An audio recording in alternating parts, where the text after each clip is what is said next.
Olá, internauta e ouvinte da 93 FM. Damos início aqui ao podcast Economia e Finanças, um programa de análise e comentários das tendências econômicas e financeiras do momento, além de entrevistas com empreendedores de sucesso.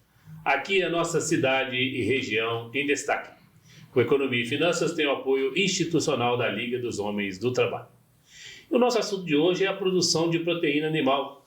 Segundo matéria da Food Connection de janeiro deste ano, a carne de frango é um dos alimentos mais presentes na dieta do brasileiro devido à sua qualidade nutricional, facilidade de preparo, disponibilidade e custo. Esses são alguns dos motivos pelos quais o consumo de frango no Brasil é significativamente alto. De acordo com a Associação Brasileira de Proteína Animal, a ABPA, o consumo médio de carne de frango per capita foi de 45,2 quilos em 2022, o que equivale a aproximadamente 3,7 quilos por mês. Este é um número bastante significativo, principalmente se compararmos com o dado histórico. Também, de acordo com a BPA, o consumo médio per capita é de 10 quilos em 1986, ou seja, um aumento foi de 350% em 36 anos. É possível atribuir esse crescimento a vários motivos, como o fato de ser uma proteína animal geralmente mais barata que a bovina ou suína, além de ser versátil e saudável. Porém, não há como deixar de considerar também o desenvolvimento do setor no Brasil. Segundo o relatório anual da BPA, o país é o maior exportador e segundo maior produtor de carne de frango do mundo, tendo produzido 14 milhões de toneladas em 2022. O Brasil perde apenas para os Estados Unidos, que produziram 21 milhões de toneladas no mesmo período. Além disso, em 2022 foram exportadas 4,8 milhões de toneladas da proteína para mais de 150 países. 66% da carne de frango produzida no país é destinada ao mercado interno, enquanto 33% é voltada para as exportações. Este panorama evidencia a importância do mercado de aves no Brasil, tanto em consumo como em produção. Porém, não deixa de haver desafios que precisam ser conhecidos e encarados pelos produtores e muitos envolvidos na indústria. E para falarmos em detalhes sobre a produção de proteína animal, conversamos hoje com Paulo Richard Nettel, ele que é diretor-presidente da Rivelli Alimentos, formado em Direito pela Universidade Paulista, pós-graduado em Gestão Estratégica de Negócios pela Universidade de Franca, em Finanças pela FIA USP e MBA em Direito Bancário pela FGV, trabalhou no Banco do Brasil por 16 anos, sendo 10 anos no segmento de atacado responsável pelo atendimento a médias e grandes empresas em vários estados do Brasil, chegando ao cargo de gerente-geral da agência. Há 12 anos atua como diretor na Rivelli Alimentos S.A. aqui em Barbacena. Paulo Richel, uma honra recebê-lo aqui na Economia e Finanças para falar de um assunto pujante da economia brasileira, que é a produção de proteína animal. Afinal, quais têm sido os principais desafios atualmente na produção da carne de frango? Silvério, antes de mais nada, agradecer o convite, parabenizar pelo trabalho. Traz temas interessantes para o público conhecer e poder interagir com a gente. Então, assim, é uma honra para a gente estar aqui com vocês e poder compartilhar um pouquinho do nosso dia a dia. Desafio na cadeia de proteína animal, principalmente pensando no frango, são diversos. Diferente do que o senso comum pensa, que o frango é 45 dias de abate, então o ciclo é curto, na verdade a gente tem um ciclo muito longo. O frango que a gente vai abater e comercializar daqui 18 meses já está no campo, porque a gente tem que começar antes. Eu tenho um planejamento de matriz que vai botar o ovo para depois virar pintinho, vir para os nossos integrados na região de Barbacena, fazer o processo de crescimento e engorda e depois o abate e comercialização para o consumidor final. Quando a gente pensa no frango daqui 3 anos, eu já tenho que começar meu planejamento, as minhas encomendas com os fornecedores de genética, que também passam pelo mesmo processo de multiplicação, e isso se torna uma cadeia muito extensa. Então, dentre vários desafios que a gente tem, manter a biosseguridade do sistema, porque você tem um sistema longo, não é uma cadeia curta, é uma cadeia de capital intensivo, ou seja, você tem necessidade de recurso para sustentar toda essa cadeia ao longo de 2, 3 anos, para depois realizar o produto final e a comercialização e você começar a obter o retorno desse produto. Então, aí você já tem um grande desafio. Quando a gente pensa em biosseguridade, a gente trabalha num regime de integração, então a gente precisa que os nossos parceiros produtores rurais tenham o maior rigor possível para afastar qualquer tipo de risco de doença que possa afetar o plantel, que aí são feitos vários investimentos na cadeia para ter essa proteção. E aí um destaque o Brasil, que é o maior, mais importante país que tem o volume de produção com a biosseguridade que a gente tem. Então, para o Brasil é destaque mundial.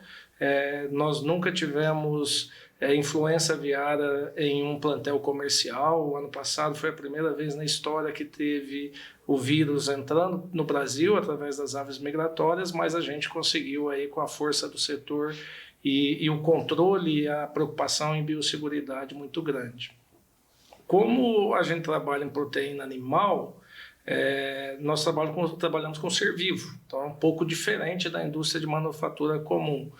O ritmo nosso dita o ritmo da vida, ou seja, depois que o frango nasceu e nasce todo dia, tem que abater todo dia, você tem um ciclo infindável. A gente roda 24 horas por dia, porque eu tenho frangos em várias idades, em várias propriedades diferentes, e qualquer coisa que acontece em qualquer elo da produção, em qualquer momento do dia ou da noite, 365 dias por ano, a gente tem que estar pronto para atender. Eu não tenho a possibilidade, não, para as máquinas hoje, vamos desligar a fábrica e a gente vai ver o que vai fazer segunda-feira. Não. Começou, você não tem como parar, você está o tempo inteiro ali trabalhando com o ser vivo e ele precisa ser respeitado e ter a maior atenção possível a cada desafio que apresenta para a gente. Atrelado a tudo isso, a gente ainda tem um desafio econômico muito grande, porque o frango nada mais é que a transformação de milho e soja em carne de frango. Então, o milho e a soja vai representar algo em torno de 80%, 90% da alimentação do frango. Então, é comum a gente ouvir no setor que você vende milho e soja embalado em carne de frango. E aí vem um grande desafio. Por quê? Milho e soja são duas commodities mundial, da qual a gente não domina e não tem controle a sua formação de preço. Ele vai obedecer oferta e procura, e não só oferta e procura a nível Brasil, oferta e procura a nível mundial. Então, o Brasil teve uma boa safra, os Estados Unidos teve uma boa safra de soja, isso pode afetar o preço caindo. Por outro lado, se o Brasil teve uma boa safra, mas teve algum outro país relevante na produção que teve uma quebra de safra, isso pode alterar a realidade de oferta e demanda, e isso pode mudar o preço significativamente. Atrelado a isso, a gente ainda tem variável de dólar, que pode mudar significativamente os preços e o custo, assim sucessivamente. Quando a gente vai para a ponta da venda, é similar, porque a gente trabalha com uma proteína que também é uma commodity. E aí você também tem, quem dita o preço é o mercado, porque peito de frango é peito de frango, coxa de frango é coxa de frango, você não tem um diferencial mercadológico em relação aos concorrentes quando você pensa simplesmente no corte, na proteína propriamente dita. E aí o mercado vai ditar o preço. Então você não tem controle do seu custo, porque você não consegue arbitrar ele, e você também não tem controle no seu preço de venda. Então a dinâmica é ficar dentro dessa ginástica e conseguir tomar as decisões mais assertivas possíveis. Um enorme desafio, né? Bastante, bastante. Mas é divertido, surgem boas oportunidades. E o Brasil, como um dos maiores produtores de proteína animal, qual hoje o nosso maior concorrente no mercado internacional, ou os maiores concorrentes, né? A gente vai ter uma dinâmica interessante, assim. A China é um grande produtor, mas também é um grande importador. E aí o Brasil vem em segundo como o maior produtor, mas em primeiro como maior exportador. Nosso maior concorrente na exportação é os Estados Unidos, que também é um mega produtor e um grande consumidor também. Porém, como eu falei na pergunta anterior, assim, hoje os Estados Unidos já há alguns anos vive um problema de foco de influenza aviária, com eliminação de plantel para conseguir garantir a biosseguridade. Então, o desafio lá é muito grande. Todo ano tem foco em algum estado de influenza aviária, o que prejudica a produção deles.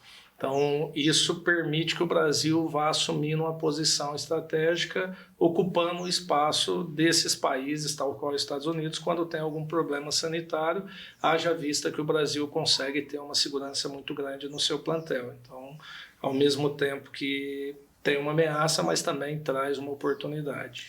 E é interessante que na questão da seguridade, né, que você está falando da biogenética, da situação da seguridade no Brasil, é interessante que o Brasil sempre mantém níveis altos de seguridade nesse setor e outros países não. Isso tem alguma influência do clima ou é falta do controle mesmo? É estranho, né? A gente percebe isso na Europa, teve doença da vaca louca, teve a gripe aviária na Ásia, e o Brasil está sempre fora dessa situação. O que gera isso lá nos outros países? Isso é falta do controle ou é por causa Eu acho que é um pouco de tudo. Eu acho que você tem, pensando no frango, você tem a questão das aves migratórias, e aí o Brasil, por ter uma extensão muito grande, por ter a Amazônia, o processo de ave migratória que acontece no Brasil, ele acontece mais pelas laterais. E em outros países, Europa, Estados Unidos, você tem ave migratória cruzando o país inteiro. Então, eu acho que sim, a questão geográfica ajuda o Brasil. Agora, o produtor rural brasileiro, ele é mais consciente, ele sabe da importância, sabe do seu papel, e quando o produtor rural é chamado a fazer alguma ação que tem que melhorar, é natural você ver em todas as cadeias o produtor rural fazendo o que precisa ser feito para preservar aquilo que é importante para o país. Então, acho que são dois diferenciais significativos em relação ao Brasil. Ainda nessa parte de concorrente, é interessante a gente analisar o consumo. O Brasil, como você disse no início, hoje consome em torno de 45, 46 quilos per capita por ano. Nós temos países como os Emirados Árabes, a parte do Oriente ali, dos árabes, que consomem algo em torno de 70 quilos por ano per capita. Então, existe um espaço de crescimento ainda. Lá tem questões religiosas, eles não comem suíno, então isso acaba tendo mais demanda pelo frango.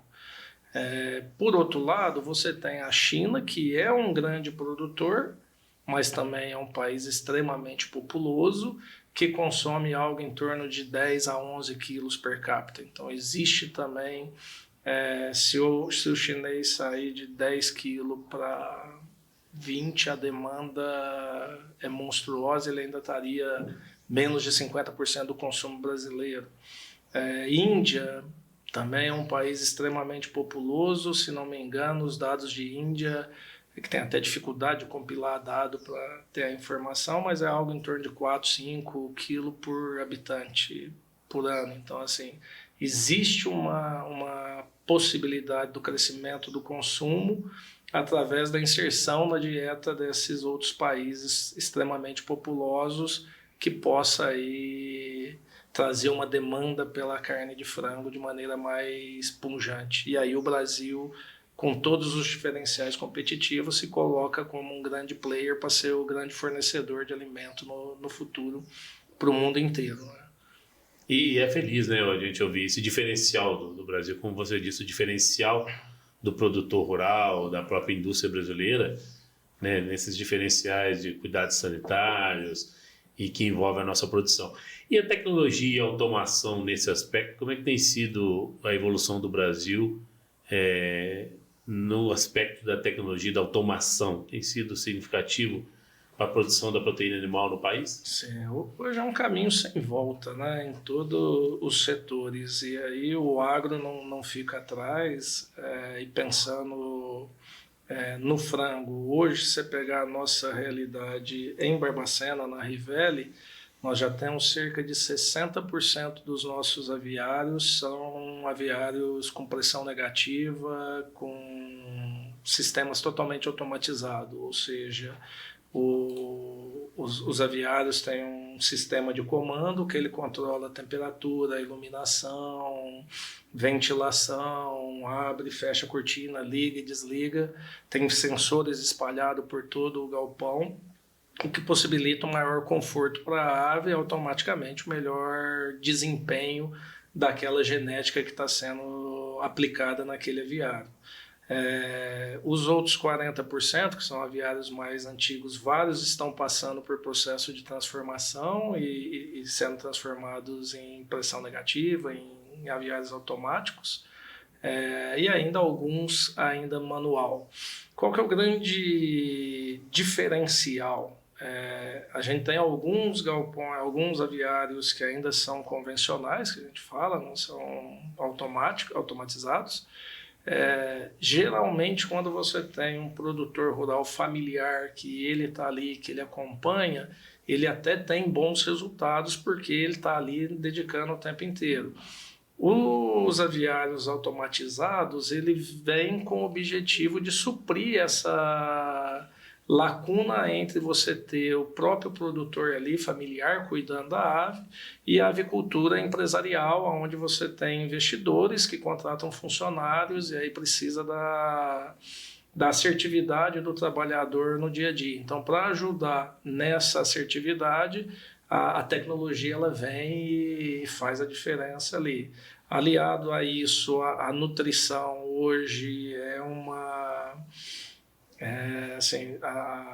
nós possuímos nutricionista que faz a formulação da melhor ração para o melhor período, para o melhor desempenho daquele animal, para que a gente possa extrair o maior retorno da capacidade genética do indivíduo. Fábrica de ração extremamente automatizada, tecnológica, com controles de rastreabilidade, de utilização, dosagem, que permite também você entregar o melhor alimento para essas aves.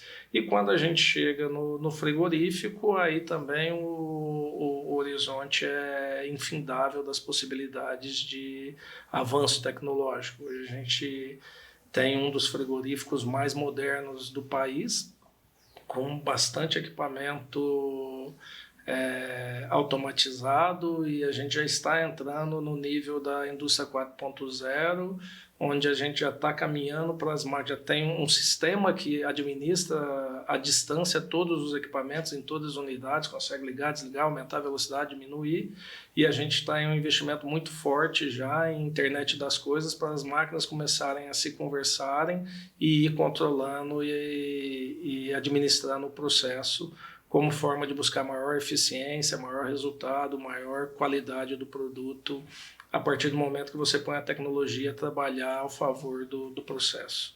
E desde o aviário até a fábrica, né, mudou completamente o perfil de quem está trabalhando nessa área, né? Sim. Está exigindo novos conhecimentos que não eram sequer imaginados, né? Quando você fala da automação aí, quem está lidando com a criação do frango, quem está dentro da fábrica com internet das coisas e automação, ele já precisa ter outro conhecimento, já não é aquele profissional que está lá no campo, que está na roça para fazer um trabalho braçal. Não, ele precisa entender de tecnologia, ele precisa conseguir interpretar o painel, ele precisa ter condição de interagir com o painel, ler a informação que o painel está passando para ele, para tomar as ações dentro do aviário, para conseguir ter o melhor retorno possível.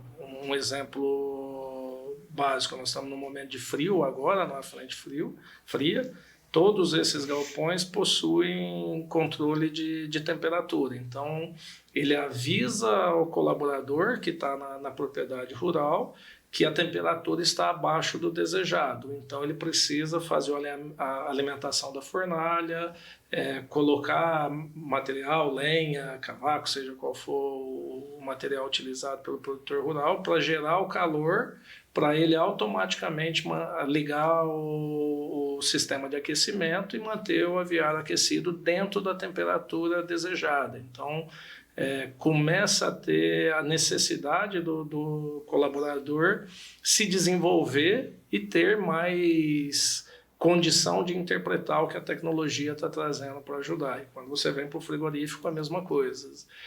Hoje, vários equipamentos têm o cargo do operador de máquinas, que ele tem que conhecer o equipamento, conhecer de manutenção, conhecer de tecnologia, para que ele consiga calibrar o equipamento e fazer aquele equipamento dar o melhor rendimento possível. Então, cada vez mais necessita de um colaborador mais qualificado. E na questão das oportunidades, você citou esse potencial que o Brasil tem, inclusive no mercado externo, né? Dentro do campo das oportunidades, não só na fábrica, né, na produção do frango, mas pensando na proteína animal, né, carne bovina e suína, o Brasil, como você disse no início, tem um posicionamento diferenciado. Nós estávamos falando muito da produção da carne de frango. Isso também replicado para a produção suína e bovina? Com certeza. O avanço de melhoramento genético em todas as proteínas, e aí se a gente entrar com peixe também é a mesma coisa, leite cada vez mais qualificado, o suíno ganha espaço cada vez mais, vem crescendo significativamente tanto o consumo no Brasil quanto a produção e a exportação. O Brasil é um celeiro de agronegócio, né? Assim, a tendência é que nos próximos anos a gente fala muito eu alimento o mundo e é uma realidade, o Brasil é um importante player para alimentar o mundo, e se a gente pensar que a falta de comida, a falta de alimento, isso é um gênero de extrema necessidade, e a falta de alimento no mundo ela pode causar problemas muito sérios, tanto de guerra quanto de econômico, porque a escassez gera aumento gera inflação, que faz a perda do poder de compra de todas as pessoas no mundo. Então, assim, não é só alimentar, não é só o impacto da produção. Eu acho que o agro tem um papel fundamental na estabilidade do Brasil e na estabilidade do mundo ao trabalhar com comida. E aí, cada vez mais a gente vê que o Brasil consegue produzir mais com o mesmo volume de terra, com a mesma área. Isso é ganho de qualidade, é ganho de produção. Hoje a gente já tem, aqui na nossa região, drone trabalhando na pulverização em lavoura. Então, e não é 1, 2, não, é muito. Assim. Nós já temos equipamentos na nossa região atuando com GPS, com estação de meteorologia, sempre buscando o melhor rendimento possível. E aí vai a cadeia como um todo. A gente olha leite, cada vez mais tecnificado, não é mais aquele produtor de leite que só tira leite ali, tudo com equipamento automatizado, com controle, as vacas com colar que identifica onde ela foi, o que ela comeu, chegando cada vez mais robotizado o sistema de alimentação e tratamento e a própria ordenha da vaca. No gado de corte também vai seguindo o mesmo caminho. O suíno também, peixe, que é uma proteína que o Brasil tem começado a se destacar, o volume de consumo é baixo porque tem um custo, mas você vê um ganho genético muito grande e uma tecnificação e o investimento em tecnologia cada vez maior, tanto no campo quanto na indústria, para conseguir produzir mais e melhor cada vez mais. Então, assim, é impressionante o que tem acontecido no campo no Brasil, em todas as áreas. Muito bom você trazer para nós aqui esses potenciais e um lado do Brasil um pouco conhecido, né? As pessoas, de modo geral, têm noção, mas não têm esses detalhes todos. Se deu a oportunidade de trazer para nós aqui. A dimensão, né? O dimensão. Que representa. Hoje tem no site da CNA, que é a Confederação Nacional da Agricultura, ela traz qual é a posição do Brasil como produtor e exportador em várias áreas da produção agrícola. E aí, quando você pega pensando em exportação, e é aquilo que a gente falava, eu alimento o mundo, né? frango, boi, soja, milho, açúcar.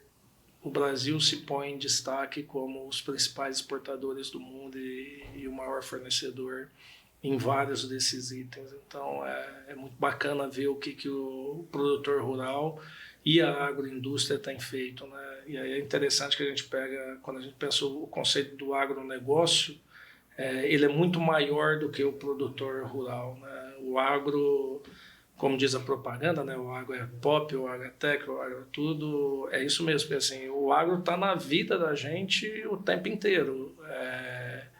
Hoje nós acordamos, tomamos café, por conta de alguém ter produzido, algum produtor rural em algum lugar do país produziu algum item, seja o trigo para fazer o pão, o café para a gente tomar o café, ordenhou uma vaca para ter o leite, a roupa que a gente usa, que é de algodão, que precisa, e todas as outras cadeias dependem do agro, ou atuam para o agro, ou dependem do agro. Então, a conectividade é tamanha. A gente pensa assim, a área de saúde não tem nada a ver com agro, mas se você for o restaurante do hospital, está lá que precisa de alimento para todos os pacientes que estão internados, todas as roupas de cama, uniforme que precisou do algodão, que precisou de um produtor até rural, medicamento. próprio medicamento, que vários deles dependem de produtos de origem agrícola.